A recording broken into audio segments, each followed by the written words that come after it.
I was embarrassed to say no, I can't do that. No, I don't think I'm good at that. And now it's easy because it's easy to say no because I know what I must say yes to. What are you wired to do?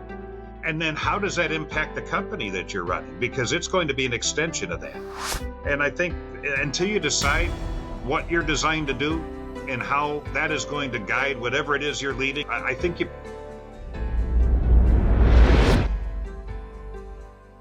Hello, everyone. Again, this is Jim Piper, and it is the Today Counts show. Today, I have with me as my guest, Dave Anderson. Dave Anderson, I would say it's fair to say he's a leadership expert, does a lot of training, trains leaders, and he is, I think it's the right thing to say, the founder of Learn to Lead that he started 25 years ago. Good morning, Dave, and is that correct? That is correct. Good morning, Jim. Good to see Yeah. you. I am sure glad that you have joined us today. Tell us a little bit about Learn to Lead. You told me that you started 25 years ago. Why? And what's your mission? What are you up to? What's it all about? Yeah, it was never really a master plan. I started in the automotive retail business as a car salesman in Wichita Falls, Texas, and I loved the business. It was not hard to get ahead because most people didn't want to work hard, kind of like it is out there today. And I worked up into management, got a wonderful job opportunity to move out to Palo Alto, California. And I was part of a nice sized leadership group there that I was director of operations for. And I developed a leadership training for the group and wrote our own programs and wrote my first book while I was running that group. It was a wonderful experience. And a public company bought the group in 25 years ago. And my first conversation with them was that they wanted to cut my pay. And I said, well, let's make this our last conversation. It'll be our first and our last. And I went home and I told my wife, well, um, hope you enjoyed your semi-retirement because we're starting a company and we're going to work. And so it was not a master plan, but it evolved really well because I'd written the first book and I was writing a column for a magazine on leadership. We were known for the results we were getting there. And I'd already started to get some invitations to speak in different places. And so that was 25 years ago. And it's just evolved into a wonderful, wonderful experience in business. We're in Southern California now. We're about 35 miles north of Los Angeles. We have our corporate offices are here and our training center. And I'm gone a lot. I speak about 100 times a year. I've spoken in 21 countries. And because of the 16 books, Jim, we deal with all sorts of industries. So uh, still have a large niche in the automotive business. I've written some business books based on biblical principles. So we have that as well. I have a martial arts background, so I got into mindset, getting your mindset right, and I work with athletes as a mental skills trainer on an individual basis, and I've worked with 3 different college basketball teams as their mental skills trainer. And so, your principles are principles, and principles don't care who you are, where you're from, or how old you are, or what you do. They will work if you work them. So it's been a wonderful ride, and we started a foundation, the Matthew 2535 Foundation. My wife and I did about a decade and a half ago, and we, do what Matthew 2535 says. We feed people and support prison ministries and take care of orphans and a lot of the inner city kids here in LA that we're able to help maybe get a trade rather than join a gang. And so it's always rewarding to give back that way. So that's the short bit of my last 25-year history or so. Yeah, Dave, I've never sold cars. I've never been in that industry, but we do have a lot of similarities. I was a volunteer police chaplain for the Chino Police Department, which is also considered, the LA sprawl. Yeah. I learned a lot there and dealt with and worked with a lot of the kids in the LA area, and there's a lot of challenges there for sure. So that struck a chord with me. You come off pretty clearly as an energetic, outgoing, proactive type of person. Have you always been that way? When you kind of step outside of yourself and evaluate yourself, has that always been your personality from the time you were a kid, or has that developed over time?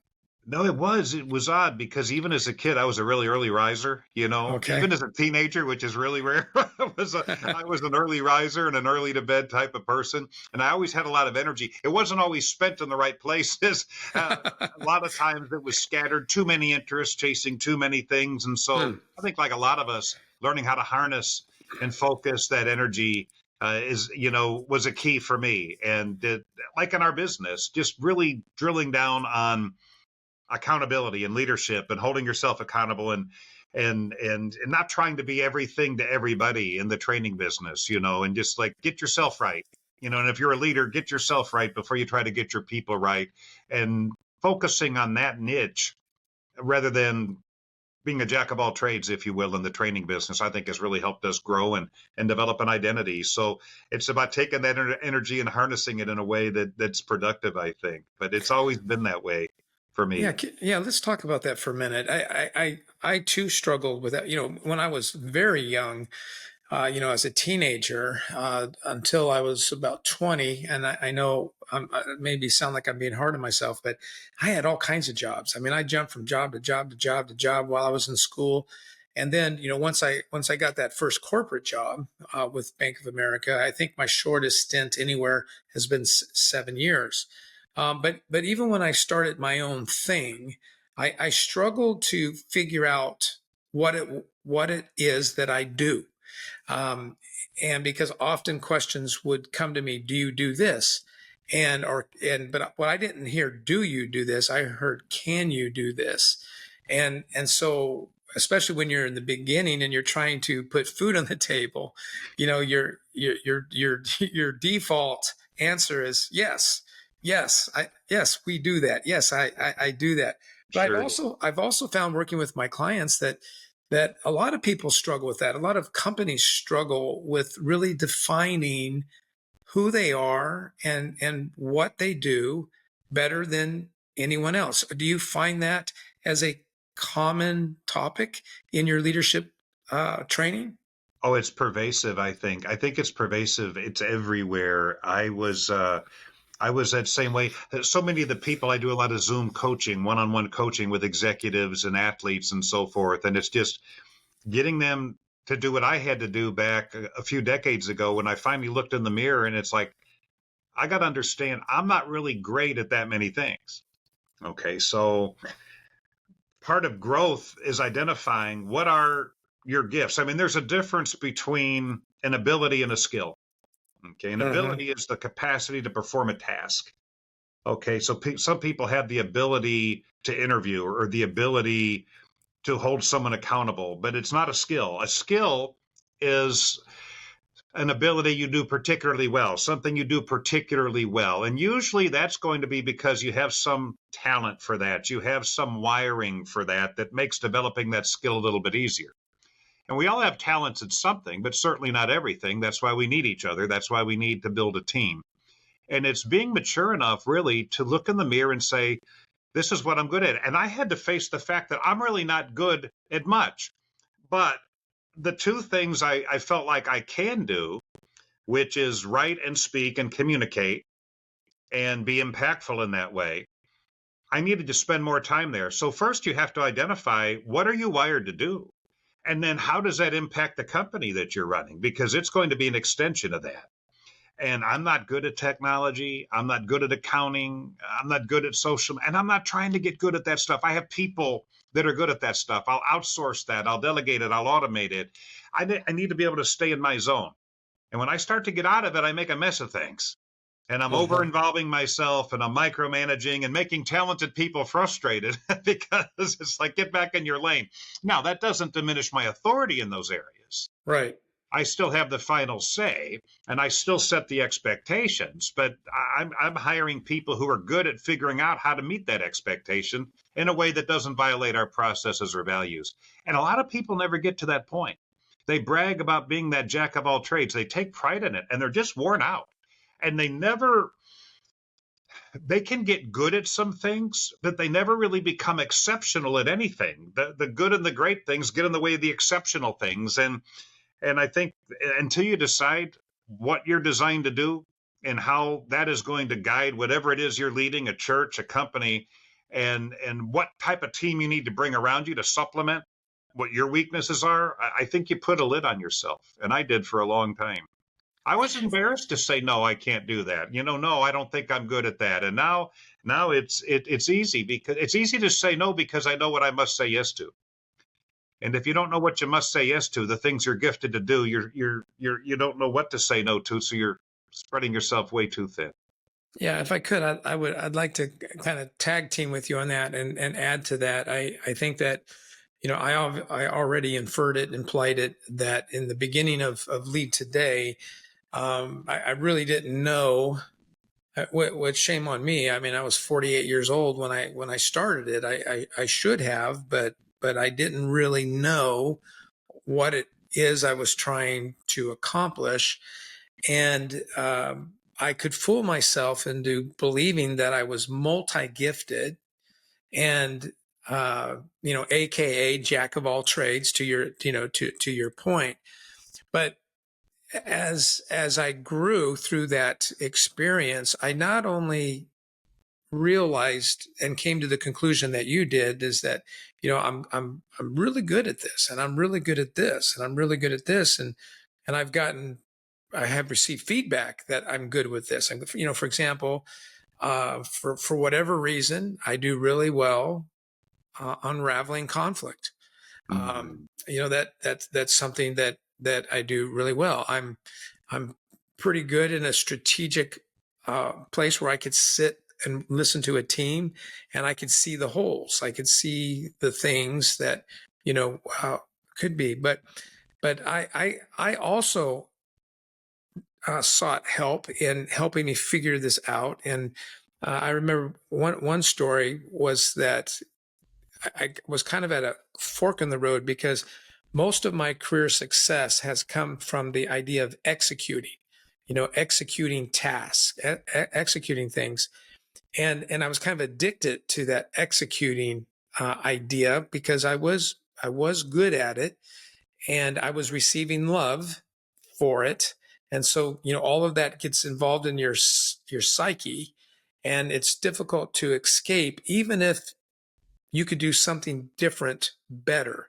And what I learned is that really influencing is what I do best. It's what I do best.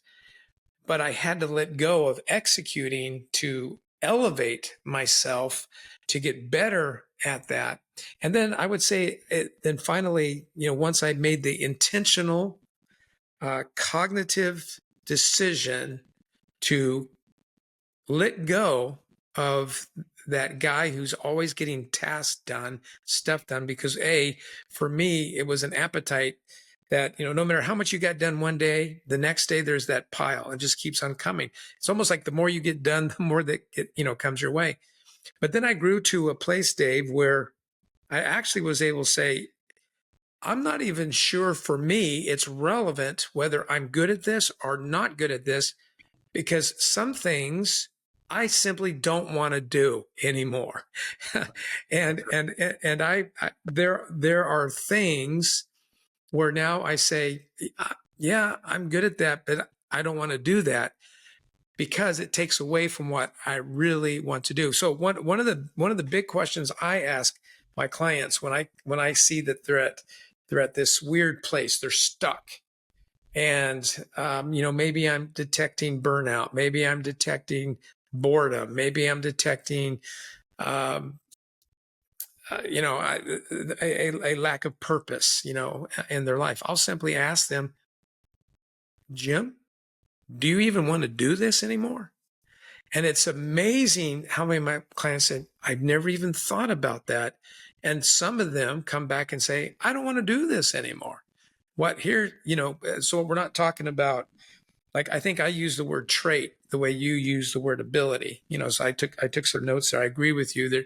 Like, ability, if I understand where you're coming from, is to me a raw material. It's a fuel, but it's got to be put in the right mechanism in order for it to become a skill, in order for it to actually be productive. But I think the conversation that we've already kind of tripped into is a really important one for men and women that are really trying to get to the next level, is really step outside themselves and really think about some of these things. So what do you say to that?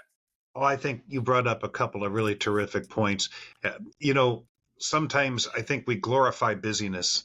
And Mm, if you're going to grow, you have to stop the glorification of busyness. I mean, we mistake motion for progress and speed versus direction and activity versus accomplishment. And we create this swirl of activity every day. And we have this false sense of accomplishment because we got all these things done. But I think a bigger question is not what you got done, but should you even be doing those things at all? It's right. not what did you get done today, but should Yeah. you even be doing those things at all and realizing what those things are and what those things aren't.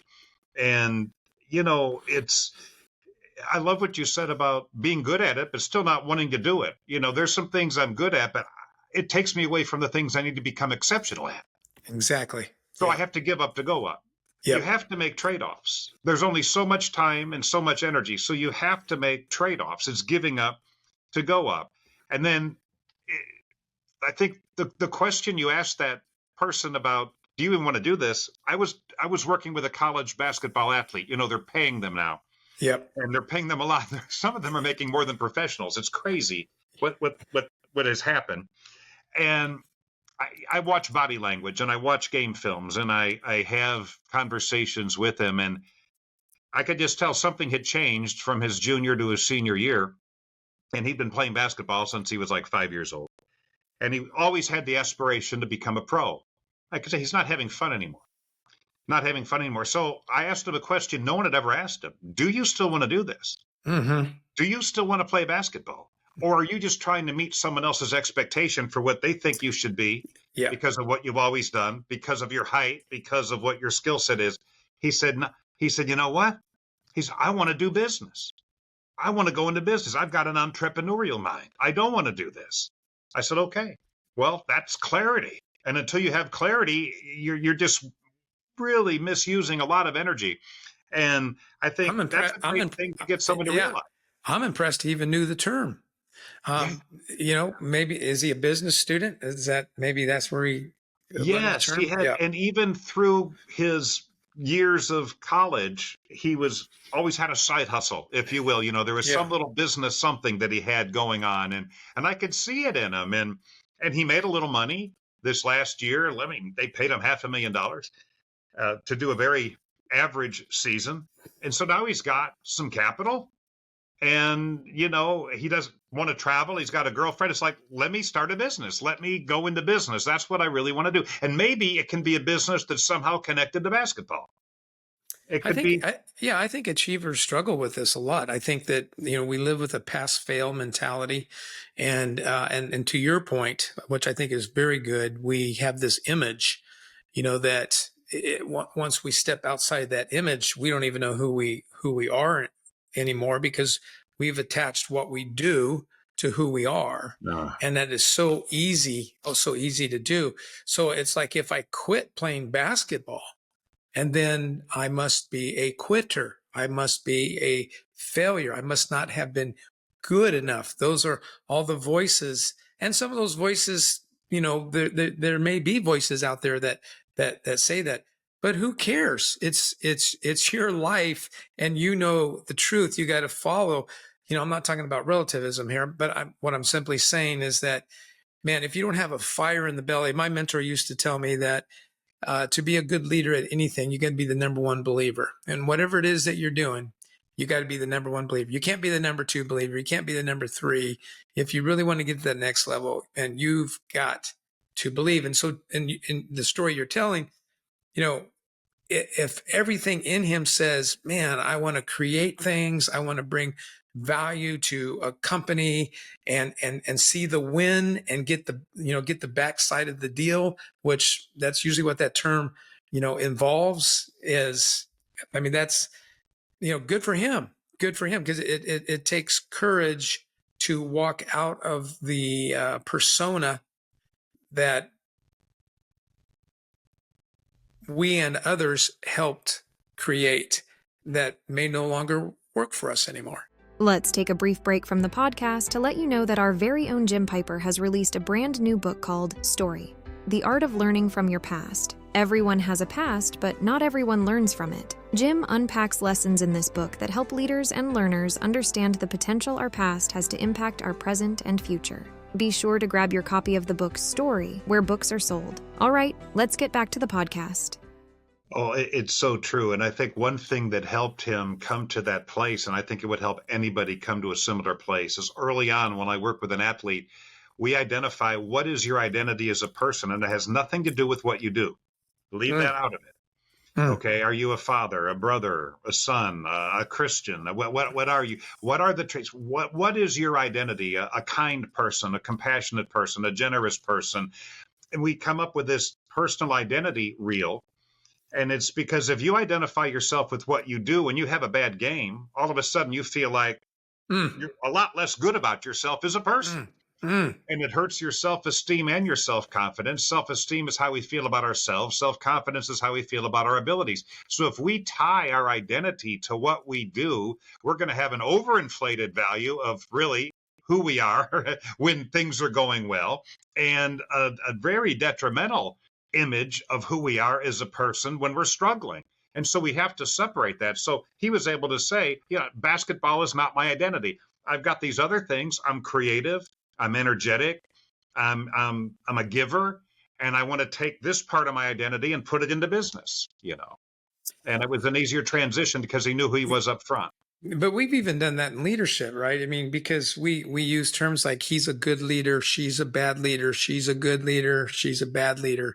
Instead of, look at the human being as a soul, and then use terms like she practiced really good leadership in that situation, or that wasn't the best leadership here that we could be practicing. That they don't create enough separation, right?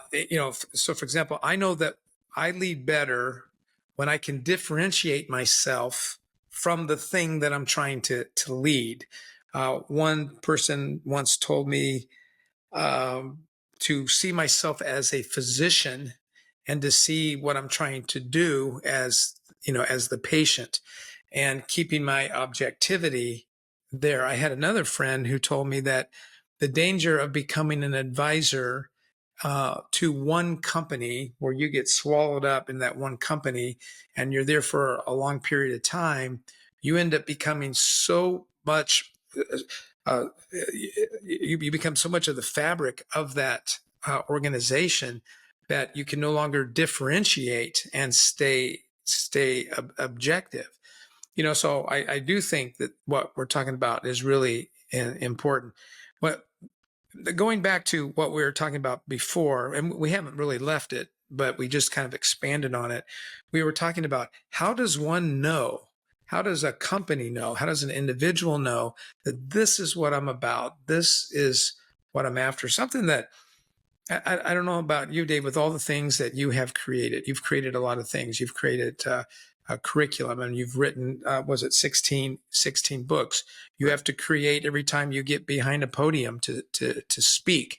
I don't know about you, but some of my best products and services have come from my own life, my own experience, where I've had to figure something out, where I've had to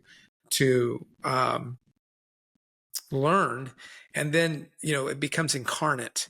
And when something becomes incarnate, it's yours. I remember I was at a leadership summit in at Willow Creek Community Church in Barrington, Illinois, and a pastor by the name of Wayne Cordillo, I think that's how you pronounce his last name, Wayne Cordillo. He pastors, I believe, in Honolulu, and he had his Bible open, and his topic was burnout. That was his topic for church leaders.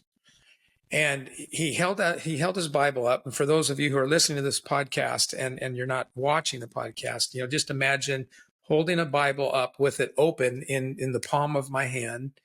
And then Wayne says, when I first started in ministry, what I would do is I would dig into the Word, meaning the Bible, and he would take his hand and go in. He would go to a page in the Bible, and he would pull it out like those claws, in that kind of game. And then he would apply it to his heart. He would move the hand towards his heart. And then from his heart, he would then cast it like seed out into the congregation.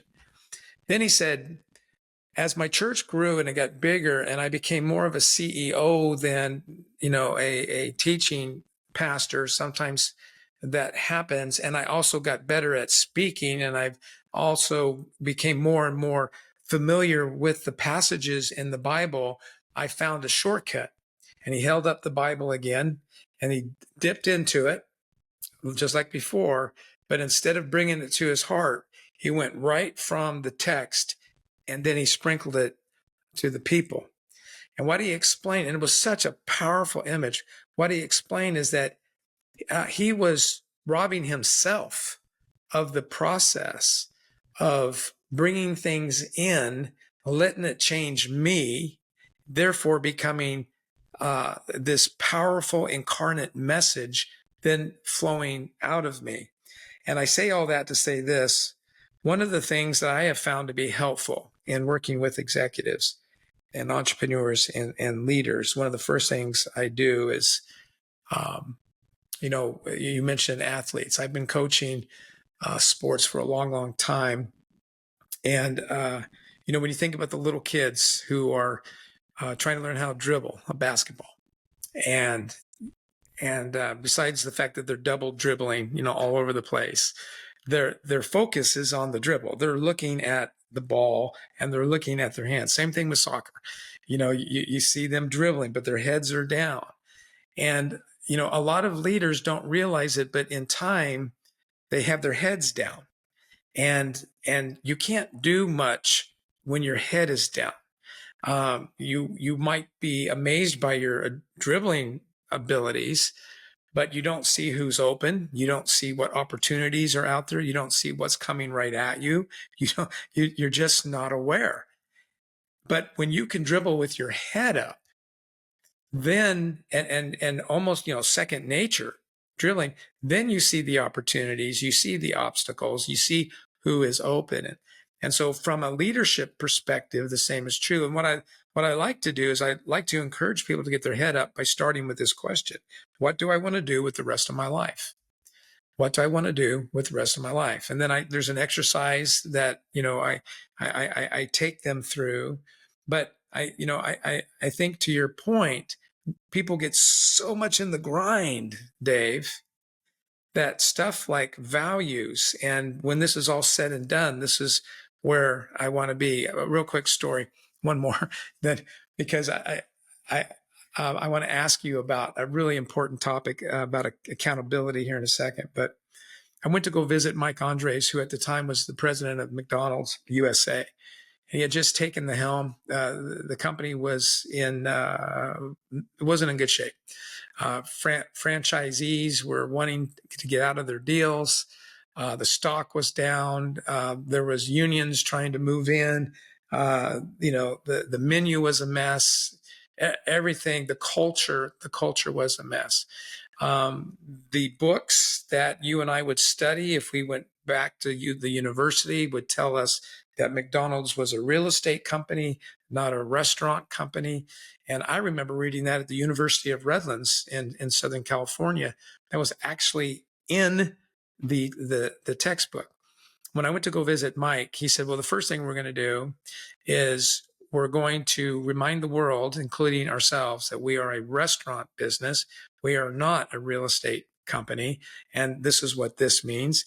And then he talked about the culture. He talked about the menu. He talked about the commodities and how to better, manage the commodities. He gave me all kinds of examples. But then the thing that really blew me away is he, in his mind's eye, he knew about how long that would take. And he knew that was when he would step off and start his new thing. And I was so amazed at his ability to lead with his head up. That's an example. It impressed me so much. In fact, I could, in my mind's eye, I was sitting there in Ray Kroc's office, because that's where he was at the time. He took over Ray Kroc's office. I was sitting at the little conference table he had in there, And I think my jaw just dropped, going, I've struggled in that area. I mean, I would get into it, drop my head, go to work. And then at some point in time, I'd go, where am I? Who am I? And what am I doing? I think that's a great example. I was, and it's the whole dribbling with your head up is a great metaphor for anything that we Mhm. do. It's like when I work with athletes, I don't teach them how to shoot a basket. I teach them how to shoot a seventh one with confidence after they missed the first six, how to Mm. keep focused on what they do have, what they can control. And I think that applies to anything that we're at. And I have a lot of young people, and it's not just young people that are confused about which direction do I go? Do I go this way? Do I go that way? I mean, what is my purpose? And I think a lot of people say, well, follow your passions. And I say, follow your gifts. Mm. I have a passion for singing. The problem is I'm terrible at it. If I Me too. followed my passion at singing, I'd be living on a park bench. And there's a lot of people doing that here in Southern California. And so I think you follow your gifts and for instance, when I got into car sales, I did not have a passion for being a car salesman. I needed a job. I had been knocking door to door on insurance, selling $5,000 burial policies in the poorest part of town, Mm. and then Mm. collecting the premiums weekly. And I was like a 20-year-old kid at the time. My family's restaurant business had gone broke. They all left town. They were kind of running from creditors. I stayed. I moved into a house. I didn't have any furniture. I lived there. It was infested with rats. I slept in a sleeping bag for a year. So I needed to make some money. And I had a friend that was in the car business. And he said, Dave, you might enjoy selling cars more than selling death policies. I said, well, okay. I mean, that sounded like an upgrade to me. So I did not have a passion, but I got into it and I realized I'm good at this. Mm. I can relate to people and they believe me and I keep my commitments and I enjoy people and I like making it about them, not about what I want them to have. And as I started to make some money and as I started to wear nicer clothes and as I started to drive a better car and as I started to eat better food and move my wife when we got married into a better place, I'm telling you, I became very passionate about the car business. And so because I followed my gifts and saw where they could bring me, I became very passionate about something I was not passionate about at all to begin with. Now, if you're truly blessed, you're passionate in areas where you're gifted. That is truly a win. Not everybody has that. So for the people who are listening or watching and they have a passion for an area where they are gifted, you have got to leverage that. Narrow your zone. That's what you've got to develop. Now, gifts don't arrive fully developed. You still have to develop them. Talent, a lot of people with talent are lazy. A lot of people with talent take shortcuts because they're talented. They don't have to work as hard. They make bad character choices. They think they're above the rules and above the values. So character protects talent. But if you have talent, if you have this giftedness, it is a great head start, but you still have to work at it. It's developed within the structure of disciplines and processes and personal accountability and putting in the reps and perfecting whatever it is that your craft is. And I think as you continue to learn, I think learning, Jim, is so energizing. It keeps you fresh. It keeps you relevant. You have something to share to other people. I think people who start to feel burned out very often have just gotten stuck and it's the same old thing again and again. And they've gotten so busy doing, they stopped learning. They've stopped changing. They've stopped risking. And so I think that once all this starts to align, and it's really easy to get out of alignment. I mean, you turn your head for a minute, it becomes the next 2 years. It's really easy for that to happen. But once we get it into alignment and are more aware about the importance of keeping it in alignment, I think some really great things can start to happen in our lives. Yeah, alignment is one of my key words, and accountability is one of yours. Before we went live, you had mentioned that. I said, Dave, what's your message, right? I mean, we know the message is leadership, and that's such a big thing, right? A big thing, and Yes. and there's this cycle of self-awareness and then leading self and then leading others and then sustaining, that. I mean, there seems to be different kinds of leadership personalities too that are somewhat natural. Some of us are good turnaround guys, or good startup guys, or good sustaining, guys and gals. Some of us are just so darn creative. We're too creative, and we need someone to help us, and all those things. But you talk a lot about accountability, and I want you to, I would like to pick your brain on accountability, particularly in our current culture and what leaders face. Now, I'm sure you can probably start with personal accountability. And as you do, please unfold that to how do we go beyond what does personal accountability look like, first of all, and then how does that spill over into the leading of others, particularly in a culture today that believes in the word accountability, but it always seems to be in the negative. Oh, sure. Oh, it's like the word discipline. There's this negative association, and they're both exceptional concepts when you put them into practice. I do believe it needs to begin with personal accountability. To me, personal accountability is not doing less than your best in any of life's arenas. It means you get up in the morning and you make your bed.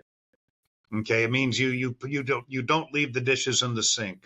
In my new book, I have a chapter called "Start Stacking Wins Early," and every time we make a decision, Jim, to do less than our best, we tell our conscience that that's okay. Now, we only have one conscience. And if you send your conscience the wrong message enough times, you start to mute it. You don't even hear it anymore. And you start to dumb down this conscience that we did less than our best, and then we found a reason to excuse it. It wasn't that important. I didn't have time. It wasn't my fault, whatever.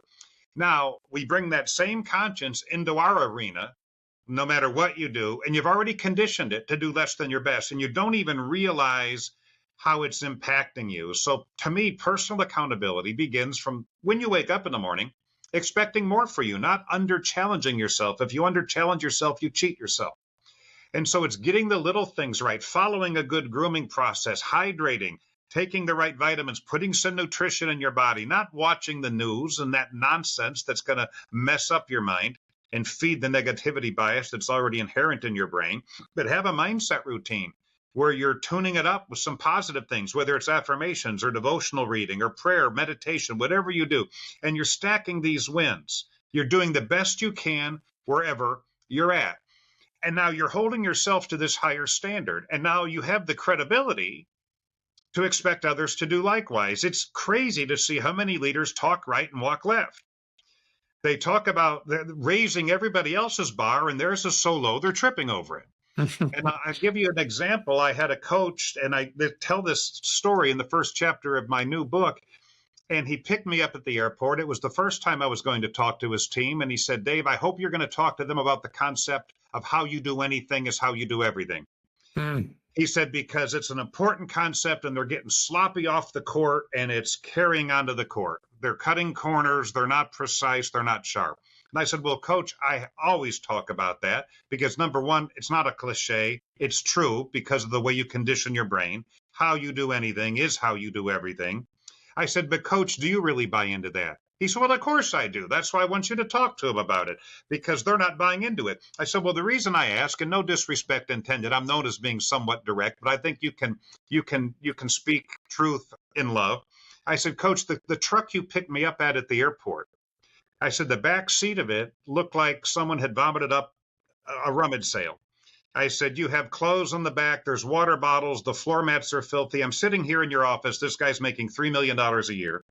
I said, you have a pile of sweats and hats and banners on the floor. It looks like an out of business rummage sale. I said, there's dust on your shelves. There's a stain in your carpet that you probably don't even see anymore because you've walked past it so many times.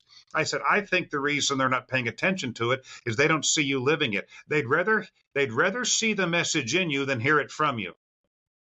I said, so yeah, I'm going to talk to them about it. That is so powerful. Isn't that true, though, Jim? Yeah. It's just true. They would rather see the message in you than hear it from you. They hear it from us all the time. And so when I work with an athlete, when they contract me, a professional athlete, to work with them for a year, they'll come out to my house at Los Angeles and they'll live with me for 3 days. They need to see that I walk my talk. I want them to see how I live, what I eat, what my routines are like. And so I can start to kind of work them into those same routines. If I don't live it, I can't talk about it with any type of credibility. Now, I have a lot of clarity in my life. I know exactly what I expect from myself. And I know the top 4 things I want to accomplish every day that I go into work. We can't hold ourselves accountable without clarity. And you can't hold other people accountable without clarity, because the question is, accountable for what? So accountability starts with clarity. Who do you want to be? What standard do you have? What will you not settle for? And once you decide that, making decisions is a lot easier. And then we take those same principles with our people. It's crazy. I was talking to a really good professional basketball coach and his staff, and I said, "What goals?" They said, "Well, we have a problem holding our people accountable." And this was the team that had won the championship the year before, world champions. I said, "How are you having a problem holding your people accountable?" I said, what are their goals? I said, "You set individual goals for each of them at the beginning of the season, right?" He says, "No, we don't do that." I said, "Well, then how can you hold them accountable for anything? Are you Right. just gonna Accountable to what? Yeah. So ambiguity is the enemy of accountability." I said, you have to have clarity, specific growth objectives, specific areas that you want them to achieve. Now we can have intelligent accountability conversations based on that clarity.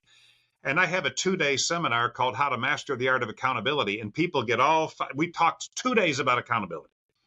And at the first break, they come up and say, "Man, this is what we need. I got to go back. I got to have tougher consequences. I get to give more feedback." I said, "Well, slow down. That's all important, but it's not where you start."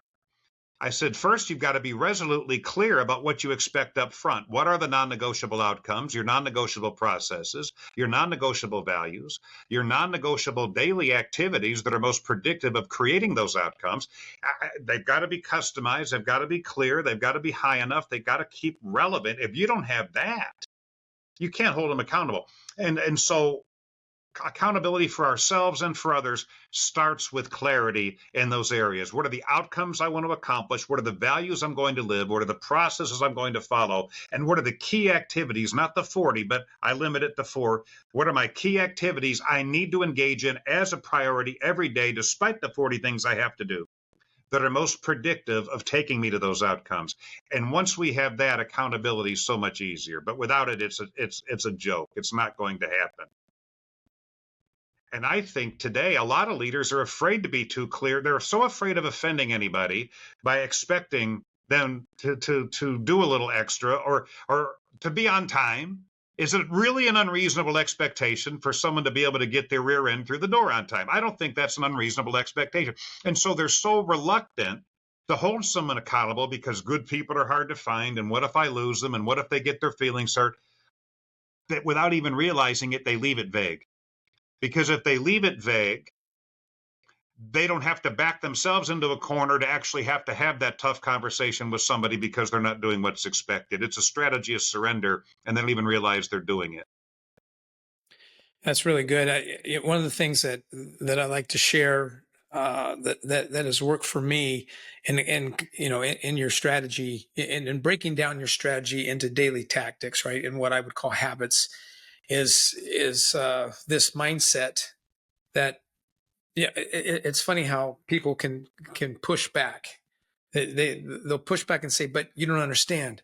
I got to do this, this, this, this. I got all these other responsibilities, interruptions, blah, blah, blah."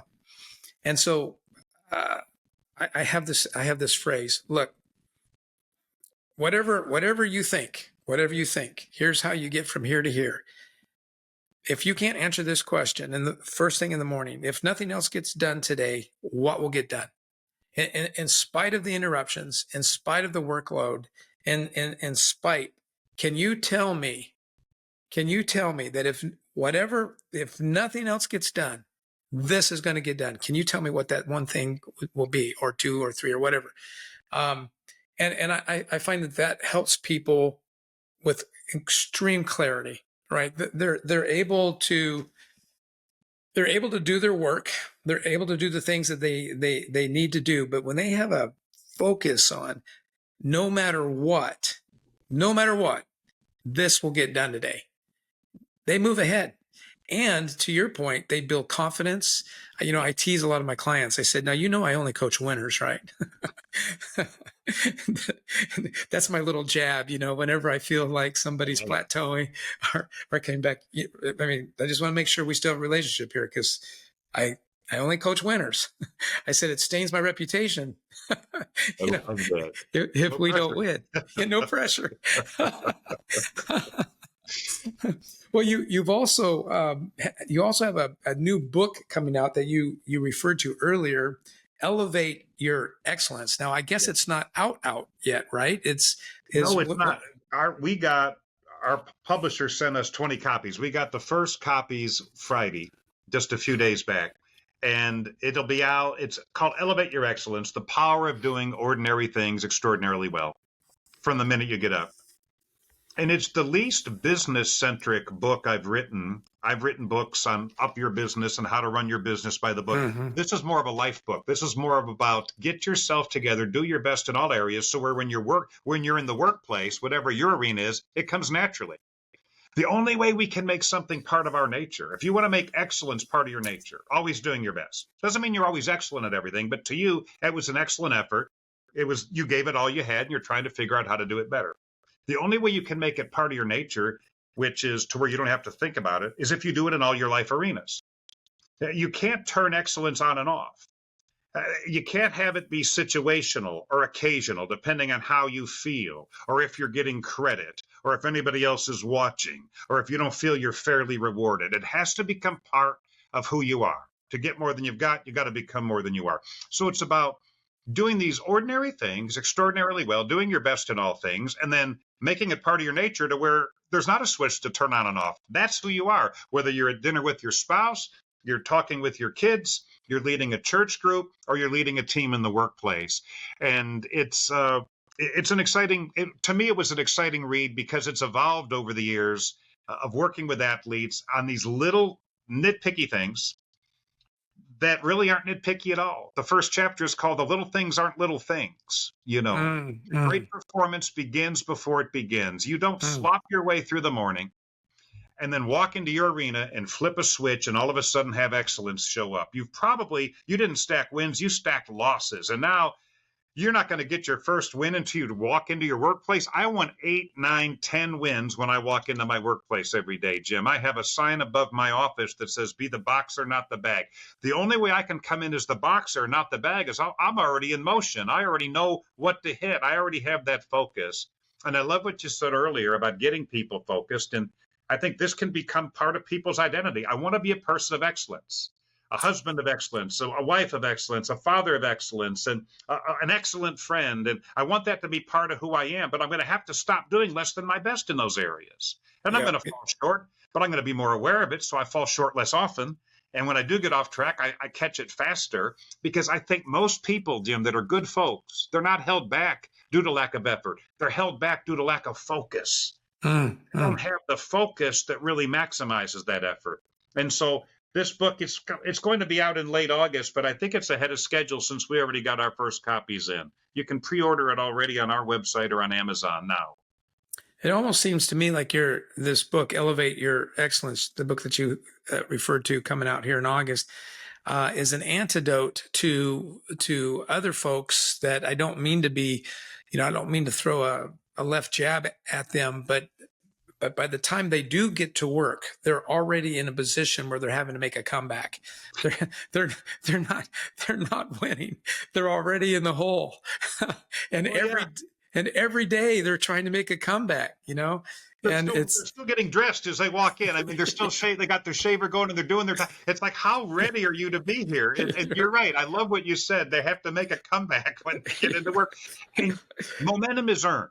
Yeah. Momentum is earned. You don't walk into the workplace waiting for something to happen from the outside to create momentum. I want to create my own momentum, one right decision, one right discipline at a time, even when it's tough, even when I got a lot working against me.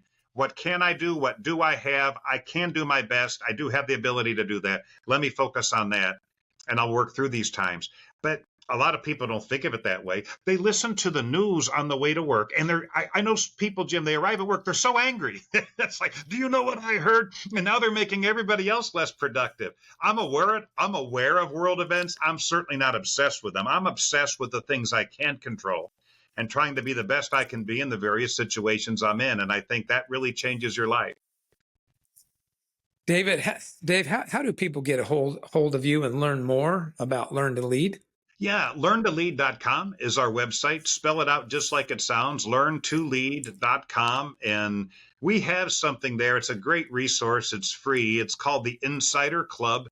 And it takes you about a minute to sign up. And you'll have access to articles and videos and things that'll help you grow.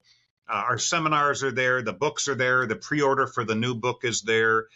Zoom coaching. I do a lot of Zoom coaching with teams and individuals. All that is there, video downloads. So learntolead.com is really the headquarters for our podcast. We have a podcast called The Game Changer Life.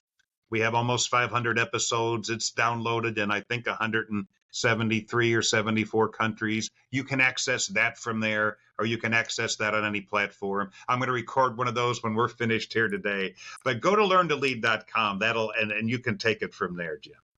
Dave, I feel like we just got started today, and I would love to circle back and let's get another one scheduled and continue this conversation if you're up for that.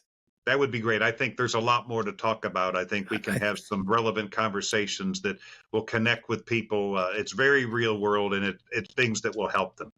Yeah, I think what I would like to suggest that we talk about next time then is, from your vantage point, what do you see as the greatest challenges for leaders today? Let's do it. Thank you. Thank you for the courtesy of having me on.